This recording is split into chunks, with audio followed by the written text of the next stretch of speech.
Lesson 3.5. Solve quadratic equations using the quadratic formula.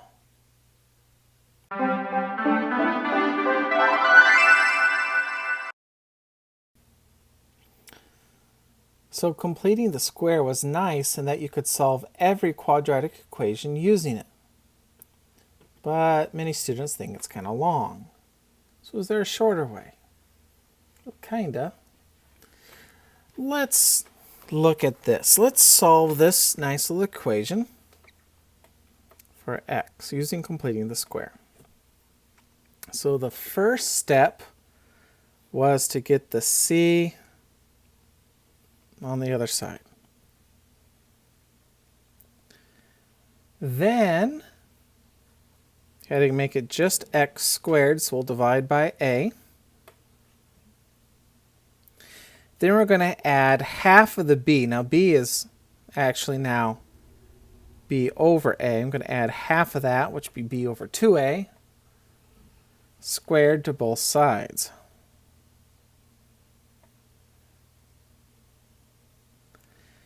Then I can take this and factor it, so I'll have x plus b over 2a squared. And on the right side, I'm going to get a common denominator. Once I square this, it'll be 4a squared, so I need to multiply by 4a to the top and bottom.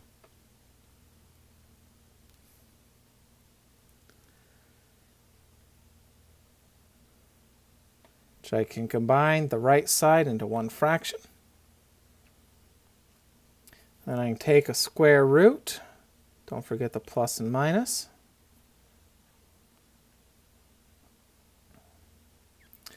The square root of 4a squared would be 2a, but I can't square at the top, and then I can subtract the minus b over 2a.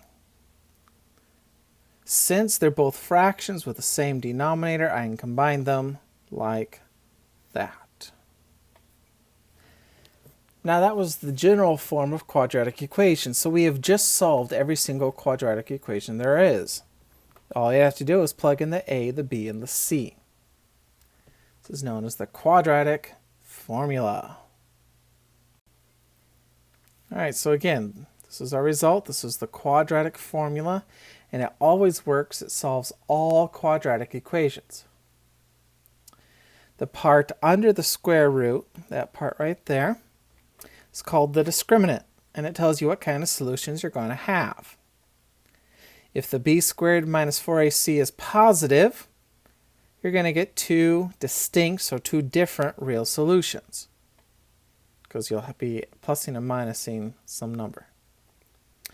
If the b squared minus 4ac is 0, you'll have exactly one real solution. It'll be a double solution because you'll be plussing and minusing 0, so it'll just be negative b over 2a, which is also the vertex. And if the b squared minus 4ac is negative, you'll be taking the square root of a negative, which gives you imaginary, and you'll get two distinct imaginary solutions. So what type of solutions are 5x squared? What type of solutions do we get? Well, let's use the discriminant. The discriminant is b squared minus 4ac. A is 5, b is 3, c is negative 4.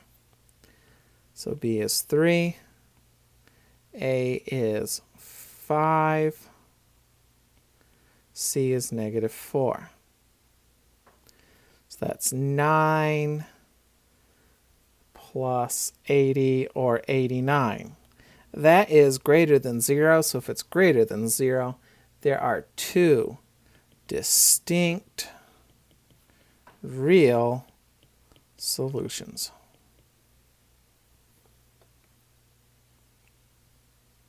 So what are those solutions? Well, solve this. First, make it equal to 0. Notice we have both the x squared and the x. So we have that. We have to use some method not taking square roots. We could try factoring if we wanted to. Give you a hint, since the lesson is not on factoring, it's not going to factor. If we did -2 and +2. Anyway, it's not going to factor. So since it doesn't factor, and you can try all the possibilities, factoring is the fastest way. But if it doesn't factor, you can't use that. So let's use the quadratic formula. -b plus and minus b square root of b squared minus 4ac all over 2a. b is 3. A is 5, C is -4,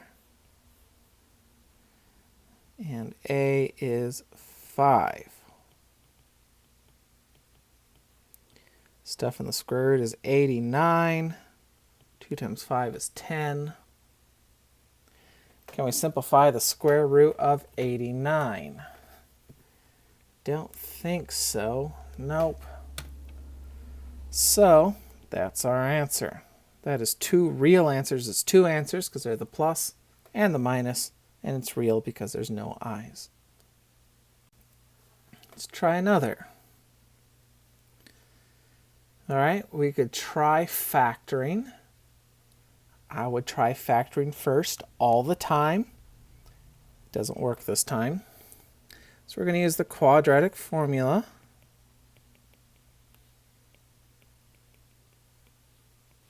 Memorize that, you need to know it. A, B, C. All right, so B is -6, so it's minus a -6. -6 squared minus 4. A is 4. C is 3. A is 4. Minus a negative is positive. All right, inside the square root, -6 squared is 36. 4 times 4 is 16 times 3 is 48.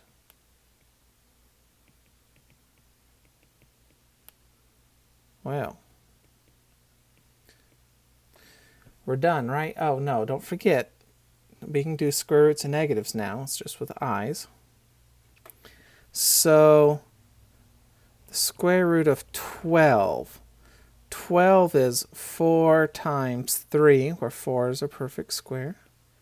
And don't forget the negative.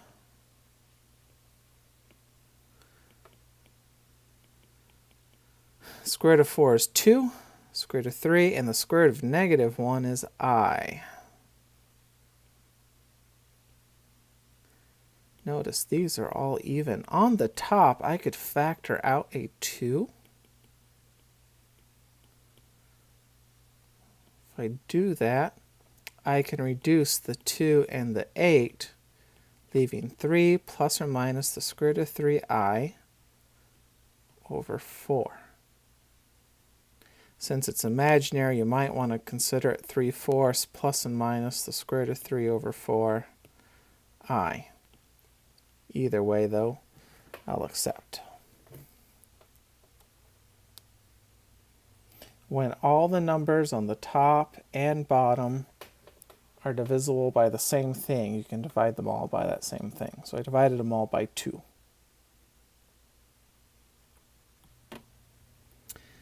Let's say we have part of an equation and we want to find values to make it have a certain number of solutions. For example, we have ax squared minus 12x plus c equals 0. We want one real solution. Since it's one real solution, that sounds like the discriminant. You get one real solution when the discriminant equals 0. So let's plug in what we know. We know b is -12 squared. So that's 144 minus 4ac. Well, we want to solve for the 4ac, so subtract the 144 and divide by the -4. So a times c is 36. So can you think of two numbers that multiply to make 36? Sure, how about 9 times 4? If that's the case, our equation would be ax squared minus 12x plus c. And that'll have one real solution. A could have been 4, C could have been 9, or you could have done 2 and 18 if you wanted to. Lots of different choices. Let's try another one. Two imaginary solutions. Well, that was when the discriminant was less than 0. Well, the b squared was negative 12. All right, let's solve. So that's 144. Subtract the 144. And then divide by a negative. Now, when you divide by a negative, you have to change the inequality around. So now I want a times c to be more than 36. Well, what could we choose? Well, what are two things that multiply to make something more than 36? Well, how about 10 times 5? If I let a be 10 and c be 5, that'd be 50. That's more than 36. Maybe did 9 times 5, which is 45. That works. 4 times 10, which is 40. You know, whatever. Then write your equations. Ax squared, bx plus c. But again, there's lots of choices. Lots of correct answers. Let's look at some real-life problems. The height of an object that is hit or thrown up or down can be modeled by this, where VO is the initial velocity in feet per second, if you want to know. Positive is up, negative is down. And SO is the initial height in feet. So if you have word problems that are using objects being thrown or hit up or down, use that model to give yourself the height.